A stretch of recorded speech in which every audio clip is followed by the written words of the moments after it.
Baiklah, Assalamualaikum warahmatullahi wabarakatuh. Alhamdulillahirabbil alamin wa bihi nasta'in wa ala umuri dunya waddin wa ala alihi wa sahbihi ajmain amma ba'du.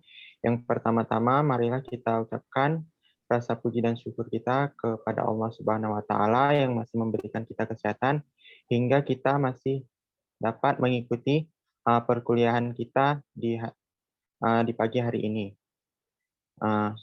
Baiklah, langsung saja kepada presentator yaitu Mutiasari, saya persilahkan untuk mempresentasikan PP-nya. Kepada Mutiasari, dipersilahkan dengan segala hormat. Mutiasari bisa presentasi ya? Nah, Ustaz. Coba kita jadikan jadi host dulu. Sebentar.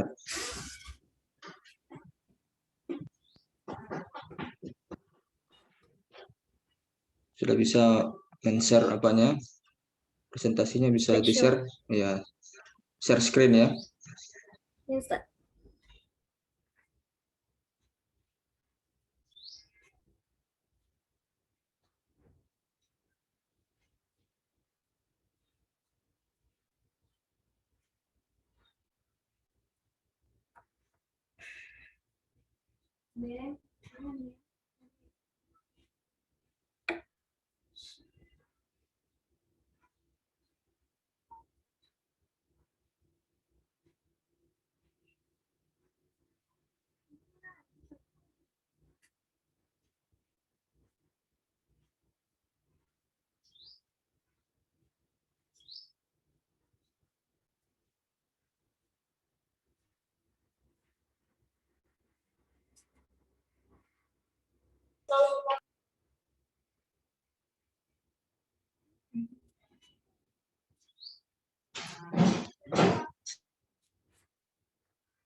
Baiklah, terima kasih kepada moderator. Assalamualaikum warahmatullahi wabarakatuh. Alhamdulillahirabbil alamin. Segala puji bagi Allah yang telah memberikan kita karunia-Nya. Shalawat salam semoga tetap tercurahkan kepada Nabi Muhammad SAW, keluarga dan juga para sahabatnya sekalian. Baiklah, alhamdulillah pada pertemuan kali ini izinkanlah saya untuk mempresentasikan tugas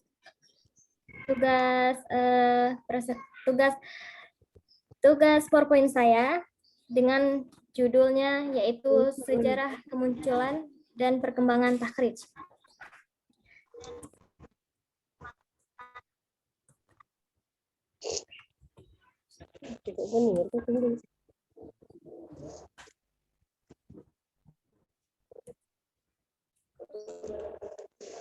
Baiklah, kita masuk ke poin pertama, yaitu sejarah kemunculan takhrij.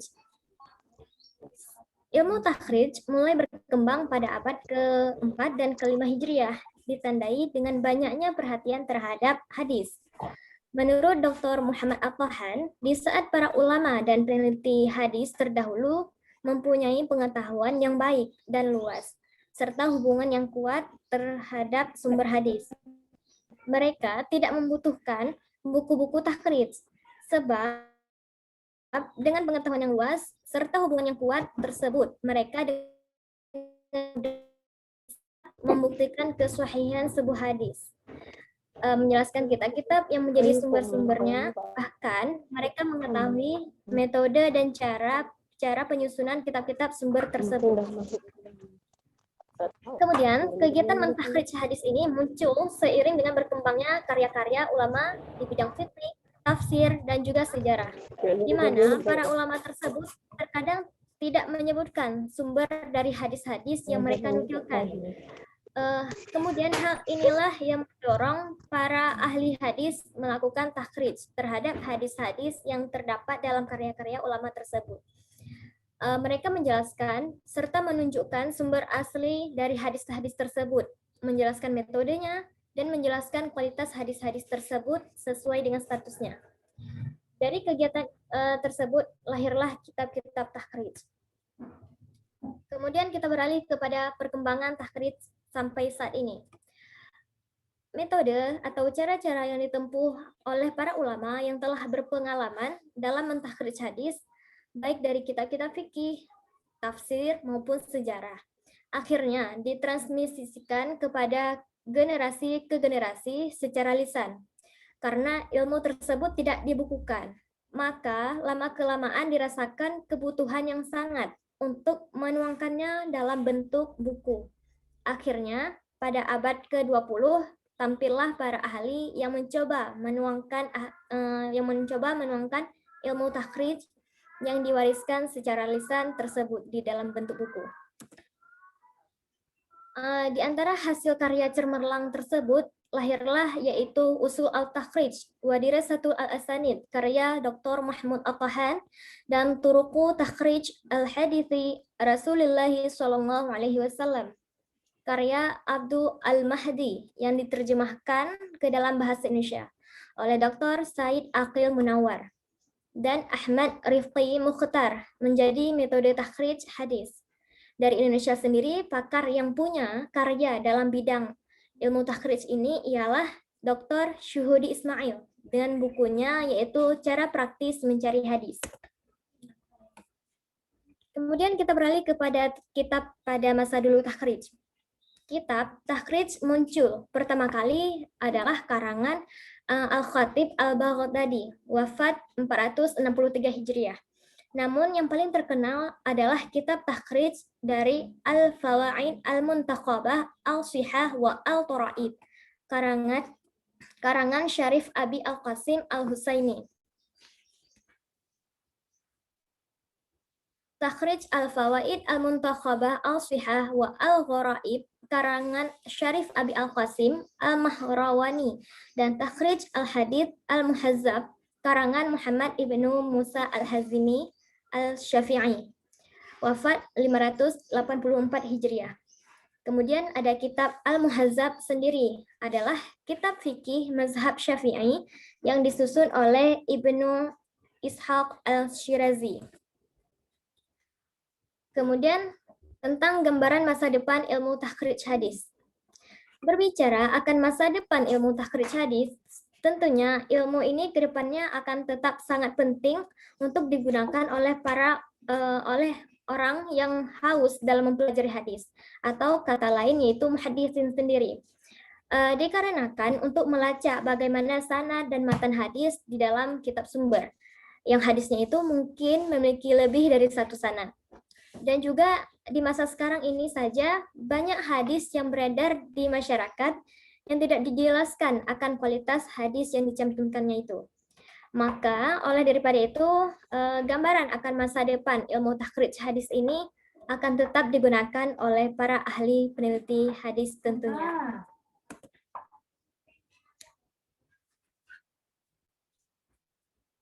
Kemudian ini daftar referensi yang saya gunakan di dalam tugas saya.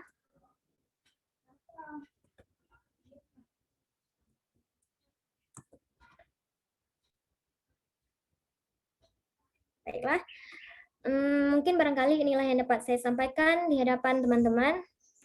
Barakallahu fikum wa jazakumullahu khairan katsiran. Assalamualaikum warahmatullahi wabarakatuh. Waalaikumsalam warahmatullahi wabarakatuh. Baiklah, kepada Mustiasari, terima kasih atas penjelasan dari PowerPoint-nya. Sekarang mari kita masuk ke pembandingan makalah dari Mustiasari, yaitu silahkan Rita dibandingkan makalah dari Mustiasari. Iya, terima kasih kepada moderator telah mempersilahkan saya. Baiklah, sebelumnya saya mohon izin kepada presentator untuk saya mengkritik atau memberi sanggahan kepada materi presentator. Baiklah, di sini saya akan menggantikan Khairul Fajri sebagai yang mana Khairul Fajri menjadi pembanding Mustiasari ya awalnya. Dan sini saya menggantikan Khairul Fajri. Baik, di sini saya hanya menyampaikan sedikit tambahan pada poin sejarah kemunculan takhrij. Nah, presentator seharusnya bisa menambahkan bahwa pada masa ulama mutaakhirin lah baru kegiatan takhrij hadis ini muncul, bahkan sangat diperlukan. Tetapi Beda halnya dengan ulama mutaqaddimin yang disampaikan oleh Al-Iraqi bahwa dalam mengutip hadis-hadisnya, ia tidak pernah membicarakan dan menjelaskan dari mana hadis-hadis itu dikeluarkan, serta bagaimana kualitasnya hadis tersebut. Dan sehingga sampai kemudian datang An-Nawawi yang melakukan hal tersebut, yaitu mencari kualitas hadis-hadis tersebut dan mentahrisynya. Dan selanjutnya saya menambahkan, ini kritikan ya, maaf, pada materi presentator, yaitu dalam perkembangan tahrish, hadis presentator alangkah lebih bagusnya jika menyampaikan perkembangan hadis di era modern seperti sekarang ini melalui penggunaan aplikasi hadis. Setidaknya presentator menggambarkan sekilas ya, tentang tahrish melalui aplikasi di era modern ini, bukan hanya di dalam buku-buku, tapi juga menjelaskan secara sekilas begitu tentang penggunaan aplikasi pada masa ini. Nah, mungkin hanya itu saja yang dapat saya sampaikan kepada presentator. Mohon maaf jika banyak kesalahan, karena kita juga dalam proses belajar ya. Terima kasih. Assalamualaikum warahmatullahi wabarakatuh.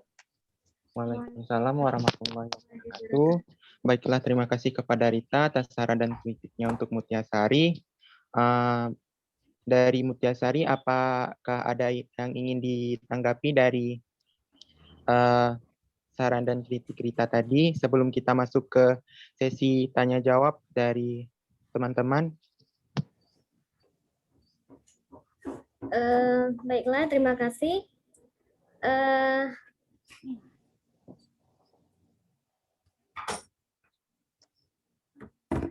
Baik, terima kasih kepada pembanding yang telah membandingkan presentasi saya. Alhamdulillah saya terima, dan juga itu mungkin sebagai pembelajaran saya ke depannya untuk menjadi lebih bagus. Terima kasih. Namun saya ingin mendengarkan yang tadi gimana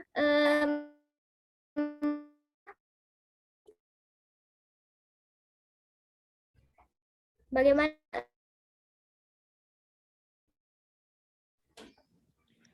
bahwa pada ulama mutaqaddimin ini tidak maksudnya tidak menjelaskan secara rinci tentang kualitas atau status hadis dan bagaimana mereka mentahrisynya, sehingga datanglah Imam An-Nawawi yang menjelaskan tentang tahrish tersebut. Begitu presentator. baik. Bisa. Terima kasih. Baiklah, kepada teman-teman yang lain, apakah ada yang ingin ditanyakan kepada Mutyasari? Saya persilahkan jika ada yang ingin bertanya.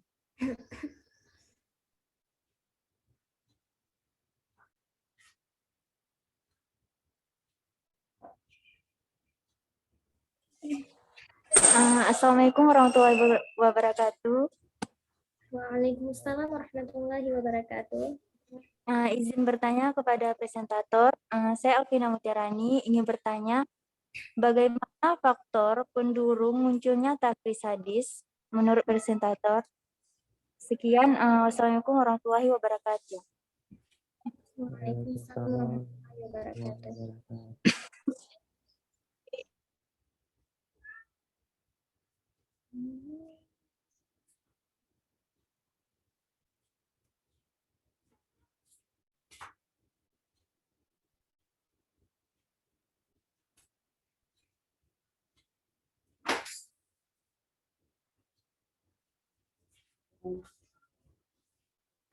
Baik, mungkin ada lagi dari teman-teman yang ingin bertanya. Silakan.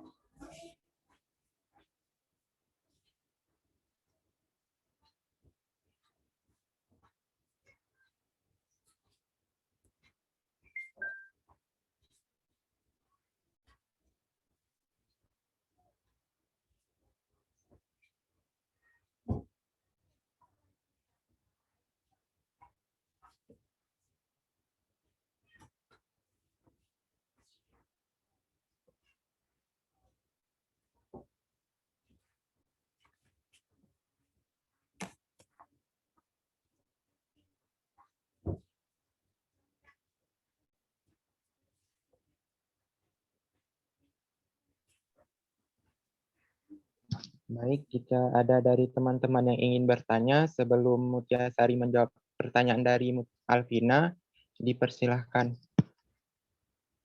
Jika ingin bertanya.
Gimana moderator?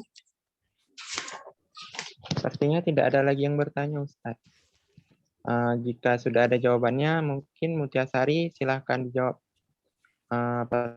pertanyaan dari Alvina.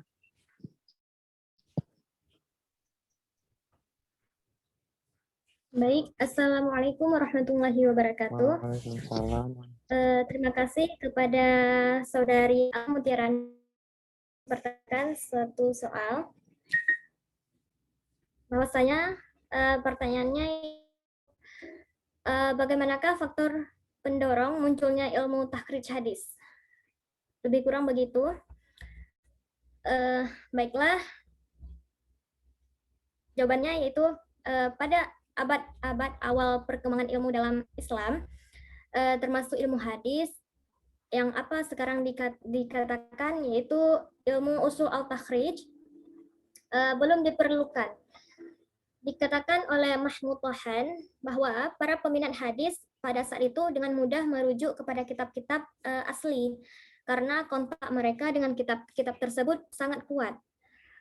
Keadaan ini pun berubah pada abad-abad berikutnya dikarenakan berkurangnya intensitas kajian terhadap kitab-kitab sumber asli hadis. Ketika itu mereka mengalami kesulitan akan mengetahui letak hadis pada kitab tersebut. Jika mereka mendapati hadis-hadis itu dipergunakan sebagai argumen penguat dalam disiplin ilmu, seperti ilmu tafsir, ilmu fiqih, dan juga ilmu sejarah. Dalam kitab-kitab tersebut, hadis-hadis Nabi dikutip tanpa menyebutkan sumber pengambilannya. Oleh karena itu, bangkitlah kemudian para ulama melakukan takhrij hadis terhadap kitab-kitab tersebut. Lebih dan kurang jawaban yang saya maksudkan. Mungkin ada dari teman-teman yang bisa menanggapinya. Bagaimana Alvina, jawaban dari Mutiasari? Apakah bisa diterima ataupun mungkin dari teman-teman yang lain ada yang ingin menambahkan sedikit dari jawaban tersebut?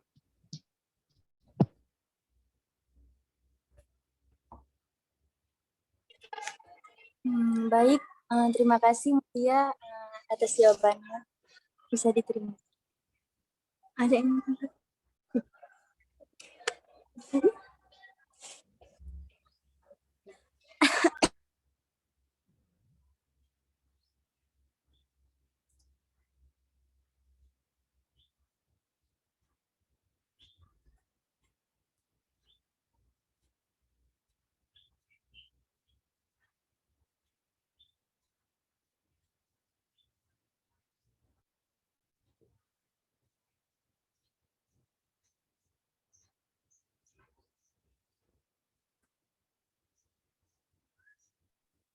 Hmm.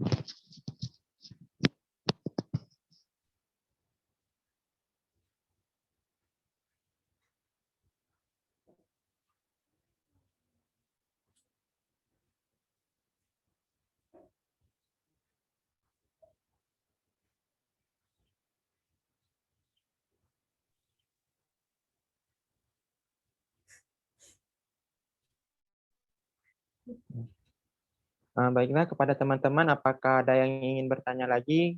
Dipersilahkan. Baik, saya ingin bertanya kepada Mutia Sari. Pertanyaannya, coba jelaskan bagaimana manfaat gambaran masa depan dari ilmu takris hadis ini.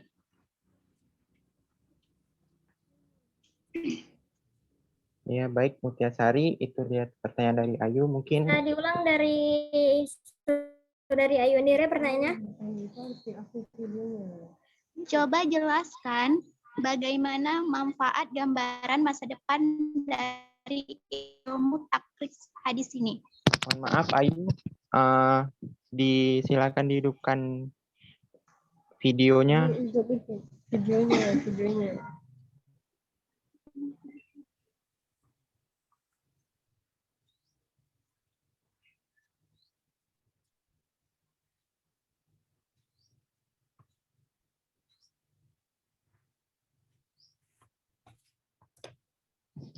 Silakan Ayu, dibacakan ulang pertanyaannya.